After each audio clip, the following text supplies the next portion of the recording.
Suppose welcome back to another video, and before you dislike this video, just hear out my perspective ke why gaming consoles are better than gaming PC, and I have a lot of reasons for that. See, console की hardware सिर्फ और सिर्फ gaming के लिए बनी होती है, लेकिन on the other hand when you go for a PC तो उसकी जो टोटल एक हार्डवेयर या पावर होती है वो गेमिंग के अलावा काफ़ी अदर टास्क के लिए यूज़ होती है, and in result it is not much efficient अगर आप इसको कंसोल से कंपेयर करें, क्योंकि consoles are solely made for gaming, लेकिन पीसी के और काफ़ी ज़्यादा टास्क होते हैं, जस्ट लाइक वीडियो एडिटिंग या फिर ग्राफिक एडिटिंग और इस तरह के काफ़ी ज़्यादा task. It's not just about the gaming. तो आज की वीडियो में वी गोना टॉक अबाउट कि अगर आपको सिर्फ गेमिंग के लिए एक हार्डवेयर मशीन चाहिए तो which one should you go for. And इधर मैं सिर्फ और सिर्फ गेमिंग की बात कर रहा हूँ. I know you have read in title कि मैं कंसोल्स के फेवर में हूँ, and the only reason for that is कि कंसोल्स की वैल्यू टू मनी काफ़ी ज़्यादा पीसी से बेहतर है. तो I am gonna start with my reasons कि why consoles are better for gaming अगर आप उसको पीसी से कंपेयर करो. And obviously the number one here is the price. तो for reference let's just use a PlayStation 4 जिसकी price इस वक्त अराउंड यूज में मार्केट में आपको 35,000 में मिलती है, and it can give you 1080p 30 FPS flat gaming.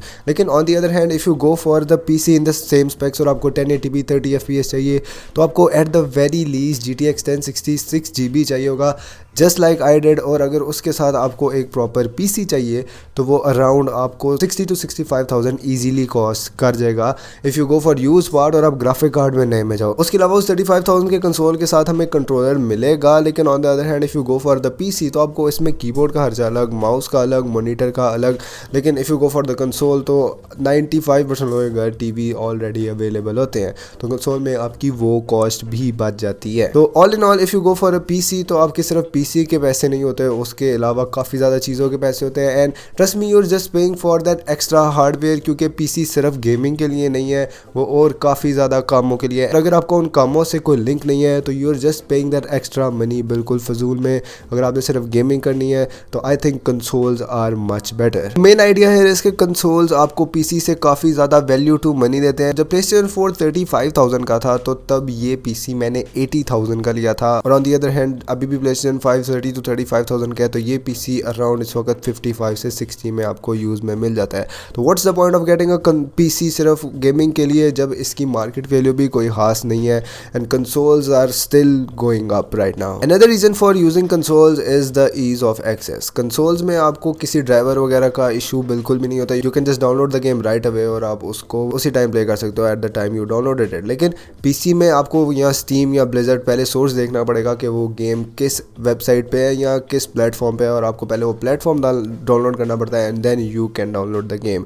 लेकिन कंसोल्स में it's just the PlayStation store या फिर Xbox store, and it's just one tap away कि आप एक गेम डाउनलोड कर लो. इट्स अ लॉट ईजियर, लेकिन डेफिनेटली इसकी फ्लेक्सिबिलिटी पीसी जितनी नहीं होती. अगर रेफरेंस के लिए इसको देखें तो we can just get it like iPhone और एंड्रॉयड. इधर आईफोन में सब कुछ सीधा सीधा होता है and you can do everything plainly, लेकिन एंड्रॉयड में हमें APK जैसे काफ़ी ज़्यादा ऑप्शन मिलते हैं जो उसकी फ्लेक्सिबिलिटी तो ज़्यादा कर देते हैं, लेकिन वो डिवाइस को थोड़ा सा मुश्किल कर देते हैं. तो if you just a casual gamer और आप ईज ऑफ एक्सेस चाह रहे हो अपनी गेमिंग में और कोई खास रुकावट नहीं चाह रहे, तो I think console is a very good decision right here. So now let me just share you my story कि what I did for this gaming PC. तो 2018 में मैंने एक PlayStation 4 लिया अराउंड 35,000 का न्यू पैक में, और कुछ महीने यूज़ करने के बाद जब YouTube पे मैंने काफ़ी ज़्यादा लोगों के पास गेमिंग PC देखे तो I got inspired for them, और मैं पागल हो गया कि मैंने भी गेमिंग PC लेना है एट एनी कॉस्ट पॉसिबल.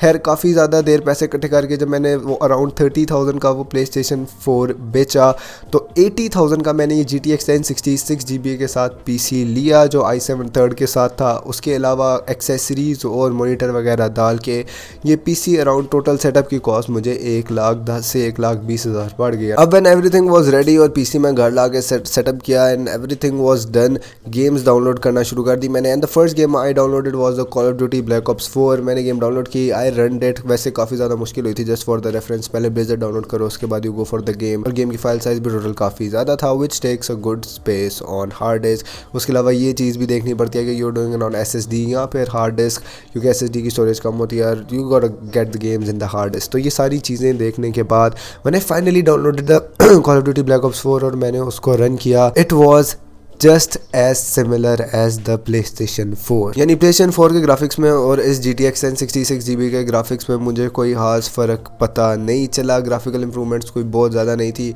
और अगर मैं ग्राफिक सेटिंग्स को अल्ट्रा पे बूस्ट कर देता था ऑन 1080p तो वो फ्रेम रेट्स अराउंड 30-40 के पास आ जाते थे।